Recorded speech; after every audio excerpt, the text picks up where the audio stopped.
ओम गुरुर्ब्रह्मा गुरुर्विष्णु गुरुर्देव महेश्वरा गुरुर्साक्षात् परम ब्रह्म तस्मै श्री गुरुवे नमः। आशि पुराण में जब दधीची की पत्नी सुवर्चा अपने संपूर्ण गृह कर्म करके बाहर लौटी तो अपने पति को और सब देवताओं को वहां न देख उन्हें बड़ा आश्चर्य हुआ। तो सुवर्चा देवताओं के हृदय को जान करके परम क्रुद्ध होकर श्राप देने लगी। उन्होंने सब देवताओं को पशु होने का श्राप दे दिया, क्योंकि तूने हमारी पति की हत्या कर दी ना। वैसे तू अपने खुद बोले थे ये हमारे शरीर से किसी का काम हो तो ये शरीर ले लो, खुद बोले थे। ले तो भी जो है पत्नी को तो क्रोध आएगी ना, पत्नी तो पति, क्योंकि पति की मृत्यु हो गई ना। तो सब देवताओं को पशु होने का श्राप दे दिया। पश्चात चिता लगा करके उसमें जलने चली तो आकाशवाणी ने आज्ञा दी कि हे प्राज्ञ, मुनीश्वर का तेज तुम्हारे हृदय में विराजमान है, उनको यत्न पूर्वक उत्पन्न करो, क्योंकि स्वगर्भा स्त्री अपने शरीर को न जलावे। वेद में यही आज्ञा दी है, तुम स्वगर्भा हो। यह सुन के उन्होंने एक पत्थर उठा के अपनी गर्भ को विदीर्ण कर दिया तो उनमें से एक महादिव्य शरीर वाला बालक निकला। मुनि पत्नी ने उस बालक के अद्भुत तेज को देख के उसे रुद्रावतार माने, ये स्वयं शिव जी है।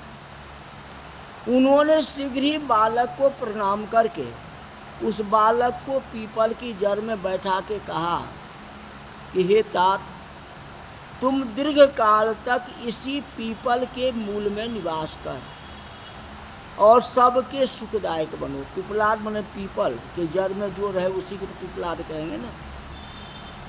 तो सुवर्चा पुत्र से ऐसा कहके परम समाधि लगा, पति लोक को चली गई।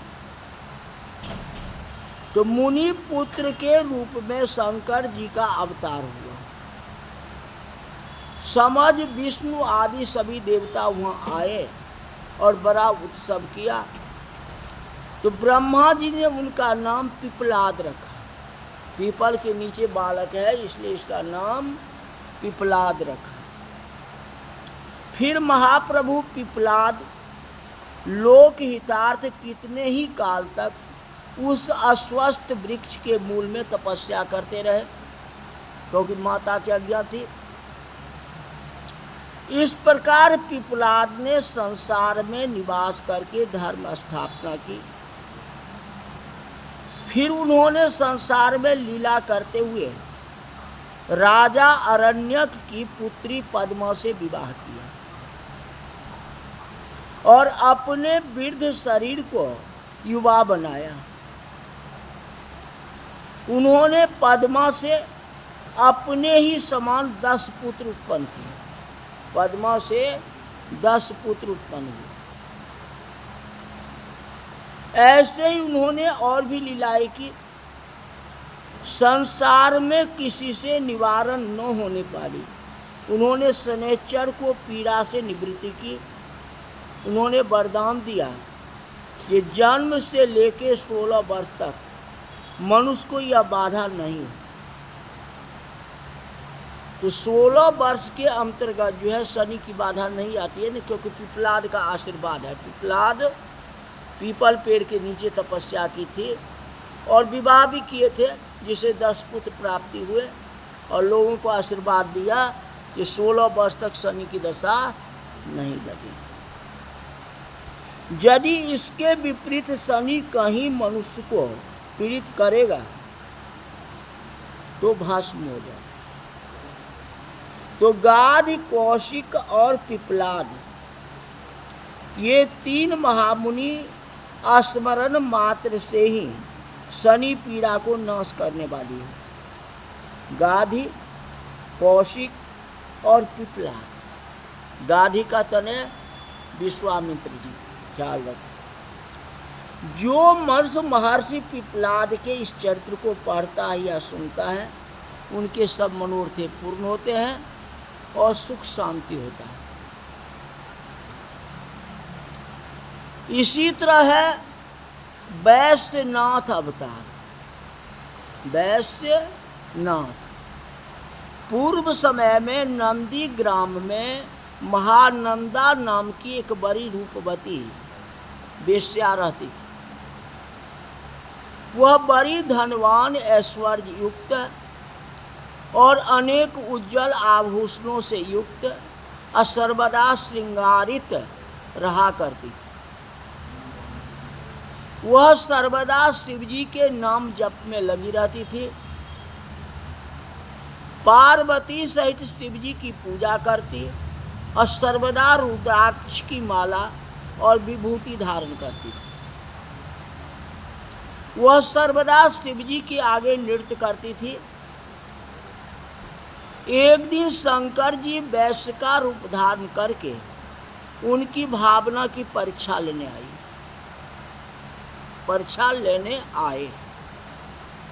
तो उनके हाथ में रत्न जटित एक बड़ा ही सुंदर कंगन था। उसे देख के महानंद मुग्ध हो गए। वैश्य रूप शिवजी उसके मन के लालच को समझ गए। उन्हें कहा, यदि तुम्हारा मन इस कंगन के लिए क्षुब्ध हो रहा है तो तुम ही इसको प्रसन्नता से धारण कर लो, परंतु यह कहो कि इसका मूल्य क्या दोगे। ये कंगन हमारे हाथ में, अगर तुम्हारी इच्छा ले लो तो इसका मूल्य क्या दोगे। वेश्या ने कहा, मैं एक व्यभिचारिणी वेश्या हूँ और व्यभिचार ही हमारे कुल का धर्म है। यदि आप यह कंगन मुझे दे दोगे तो मैं 3 रात आपके साथ रहूँगा। वैश्य ने कहा, तथास्तु, लो यह रत्न कंगन। इस व्यवहार से सूर्य और चंद्रमा प्रमाण है, परंतु 3 बार सत्य है, ऐसा कहके मेरे हृदय का स्पर्श करो। वैश्य ने कहा कि हे प्रभु, मैं 3 दिन और 3 रात आपकी पत्नी रह के सधर्म का पालन करूंगा। यह सत्य है, सत्य है, सत्य। ऐसा करके सूर्य और चंद्रमा को साक्षी बना के नंदा ने 3 बार शिव के हृदय को स्पर्श किया। वैश्य ने उसे कंगन दे करके रत्न में लिंग उसके हाथ में दे दिए। कंगन दे के रत्न में लिंग उसके हाथ में दे दिए। कहा, यह लिंग मुझे प्राणों से भी अधिक प्रिय है, तुम सदैव इसकी रक्षा करना और यत्न पूर्वक गुप्त रखना।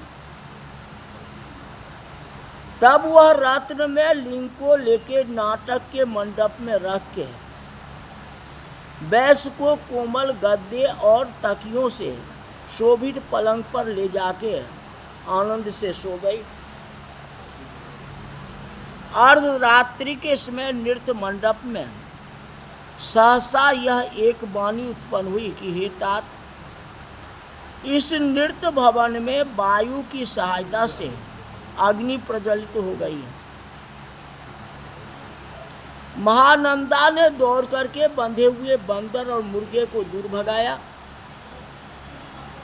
लिंग खंभ के साथ जल करके टुकड़े टुकड़े हो गया। उसे जला देख वह वैश्य और वैश्य बड़े दुखी हुए। कहते, मेरे प्राण से प्यारा शिवलिंग जल गया। हे भद्रे, तुम अपने भृत्य से मेरी चिता बनवा दो। तब उसने वैश्यों के भृत्य द्वारा चिता बना के उसने अपना शरीर भस्म कर दिया। वेश्या को बड़ा खेद हुआ, वेश्या को बड़ा खेद हुआ। उसने कहा मैं 2-3 दिन उस वैश्य के पास रहने वाली थी, परंतु मेरी थोड़ी सी असावधानी से शिववर्ती वैश्य मर गया। अतएव मैं उसके साथ ही अग्नि में प्रवेश कर जाऊं, तभी अच्छा है। सत्य से ही परम गति होती है। यह सुन लोगों ने उसे प्राण त्यागने के लिए मना किया, पर उसने अपना सारा धन ब्राह्मणों को दान कर दिया और स्वयं प्रज्वलित अग्नि में कूदने चले। उसी समय विश्वात्मा शिव ने प्रकट होकर के उसको मना किया। उस समय त्रिलोचन शिवजी करोड़ों सूर्य और चंद्रमा के समान युक्त महानंदी के समक्ष अपने दिव्य रूप से प्रकट हुए थे। नंदा अस्तब्ध खड़ी रह गई। कंपित भाषा मूर्ख सी हुई नंदा ने नेत्रों से अविरल अश्रु प्रवाह होने लगा, क्योंकि साक्षात शिवजी का दर्शन हो गया। तब उसे धैर्य देके शिवजी ने कहा, मैं ही तेरी परीक्षा लेने के लिए वैश्य रूप धारण करके तेरे पास आया था। मैं तुझे बहुत प्रसन्न हूँ, वर मांग, क्या मांगती हूँ? वेश्या ने शंकर जी से कहा, मुझे मेरे भृत्य सहित आप अपने परम पद को ले चलिए। शिव जी ने एक मस्त कर दिया, उन सबको अपने परम पद पे दिया। तो वेश्या होते हुए भी भगवान की भक्ति कितनी बड़ी की, जिसे शिव जी प्रसन्न हो गए। शिव जी कंगन भी दिए और शिवलिंग जो है धातु की, अष्ट धातु की जो दिए, वो तो माया थी, वहाँ आग लग गई। शिव जी परीक्षा लिए थे। अब उसमें उसका प्राण समर्पित हो गया कि अगर ये जल गया तो हम भी इसके साथ जल जाएंगे। और जलने को तैयार हुए तो शिव जी प्रकट हो गए, उनको आशीर्वाद दिए और स्वर्ग लोक चली गई। तो वैश्या होते हुए भी भक्ति कितनी बड़ी थी। हाँ, उसी तरह ब्राह्मणों का भी अवतार है, जो कथा आपको कल बताएंगे। आज की कथा यही तक रही। बोल वृंदावन बिहारी लाल की जय।